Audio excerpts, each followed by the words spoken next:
justice. We want justice. Justice, justice. We want justice. Justice, justice. Assam চৰকাৰ বিভাগ ব্যৰ্থ বিভাগ মুৰ্দাবাদ মুৰ্দাবাদ মুৰ্দাবাদ ব্যৰ্থ বিভাগ মুৰ্দাবাদ মুৰ্দাবাদ মুৰ্দাবাদ ব্যৰ্থ বিভাগ মুৰ্দাবাদ শুকুৰবাৰে এগৰাকী নাবালিকাক দলবদ্ধভাৱে ধৰ্ষণ কৰা হ'ল আৰু এই বৰ্বৰ জঘন্য কাণ্ডৰ আজি 6 দিন উকলি যোৱাৰ পাছতো অসম চৰকাৰৰ যি ব্যাগুম আৰু স্মাৰ্ট আৰক্ষী এই কালপিটিকেইটাক ধৰিবলৈ সক্ষম নহ'ল। গতিকে অসম চৰকাৰৰ ব্যাগুম আৰু স্মাৰ্ট আৰক্ষী বিভাগৰ যি ব্যৰ্থতা সেই ব্যৰ্থতাৰ বিৰুদ্ধে আমি প্ৰতিবাদ কৰিছোঁ আৰু লগে লগে আমি ক'ব বিচাৰিছোঁ যে অসম চৰকাৰৰ গৃহ বিভাগৰ দায়িত্বত থকা মুখ্যমন্ত্ৰীক আমি আহ্বান জনাইছোঁ যে এই বিষয়ত তেওঁলোকে মাতক ছ'চিয়েল মিডিয়াত তেওঁ টুইট কৰক, কাৰণ যিবিলাক বিষয়ে সস্তীয়া আৱেগ উতলে মানুহক ধৰ্মীয় উন্মাদনা তৈয়াৰ কৰিব পাৰে, ধৰ্মীয়ভাৱে উন্মাদ তৈয়াৰ কৰি মানুহৰ মাজত ভাগ ভাগ কৰিব পাৰে, সেইবিলাক কাৰ্য তেওঁ পটককৈ ৰিয়েক্ট কৰে, মানে ঘপককৈ তেওঁ ৰিয়েক্ট কৰে, তেওঁ ছ'চিয়েল মিডিয়াত মাতে। এই বিষয়টোৰ লগত এই ধৰ্ষণ কাণ্ডৰ লগত যিহেতু পূব বংগলীয় মুছলমান মানুহ জড়িত নথকাৰ কাৰণে তেওঁ এই বিষয়টোৰ পৰা তেওঁ আঁতৰি থকা আমি দেখিবলৈ পাইছোঁ। গতিকে অসম চৰকাৰৰ গৃহ বিভাগত থকা মুখ্যমন্ত্ৰী অসমৰ জীয়ৰীবোৰে সুৰক্ষা দিয়াৰ ক্ষেত্ৰত যিহেতু সম্পূৰ্ণৰূপে ব্যৰ্থ হৈছে, গতিকে এই ব্যৰ্থতা তেওঁ স্বীকাৰ কৰক আৰু স্বীকাৰ কৰি তেওঁ গৃহ বিভাগৰ পদৰ পৰা দায়িত্বৰ পৰা তেওঁ পদত্যাগ কৰক। আজি প্ৰায় 4 দিন অতিক্ৰম কৰিলে এগৰাকী কিশোৰীক নিৰ্যাতিত কৰা হ'ল, অপহৰণ কৰি ধৰ্ষণ কৰা হৈ গ'ল, কিন্তু ডিমৌ স্মাৰ্ট পুলিচে আজিলৈকে তেওঁলোকক গ্ৰেপ্তাৰ কৰিবলৈ সমৰ্থ হোৱা নাই। আচৰিত বিষয়, তেওঁলোকে 108 মাতি পুলিচ প্ৰশাসনক খবৰ দি 4 দিন জয়সাগৰ অসামৰিক চিকিৎসালয়ত যুৱতীগৰাকী এডমিট হৈ থাকিলে।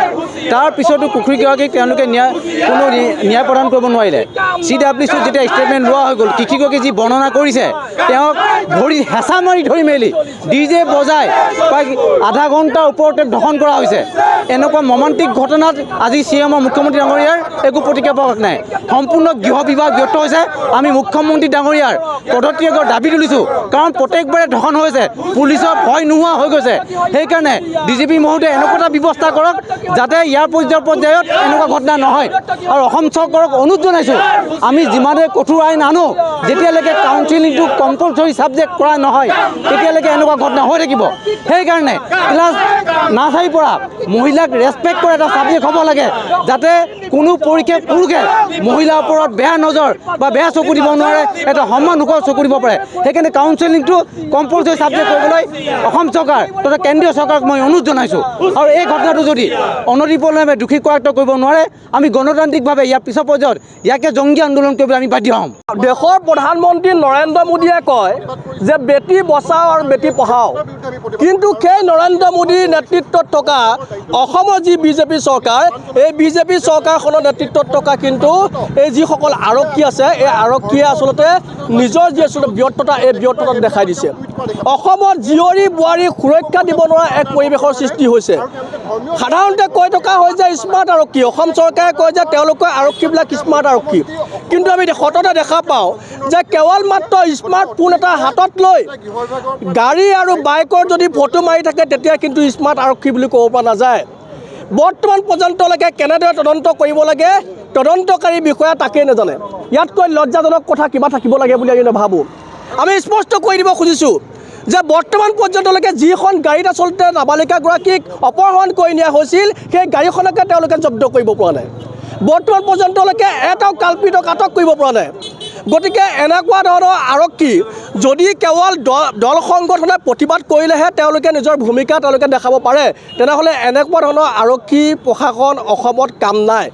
মুঠৰ ওপৰত ক'ব বিচাৰিছোঁ যে গৃহ বিভাগ সম্পূৰ্ণৰূপে ব্যৰ্থ হৈছে। গতিকে মুখ্যমন্ত্ৰী হিমন্ত বিশ্ব শৰ্মাই গৃহ বিভাগৰ দায়িত্বৰ পৰা পদত্যাগ কৰিব লাগে। আৰু ইয়াৰ লগতে ক'ব বিচাৰিছোঁ, অসমৰ আৰক্ষী সম্পূৰ্ণৰূপে ব্যৰ্থ হৈছে, অসমৰ প্ৰশাসন সম্পূৰ্ণৰূপে ব্যৰ্থ হৈছে।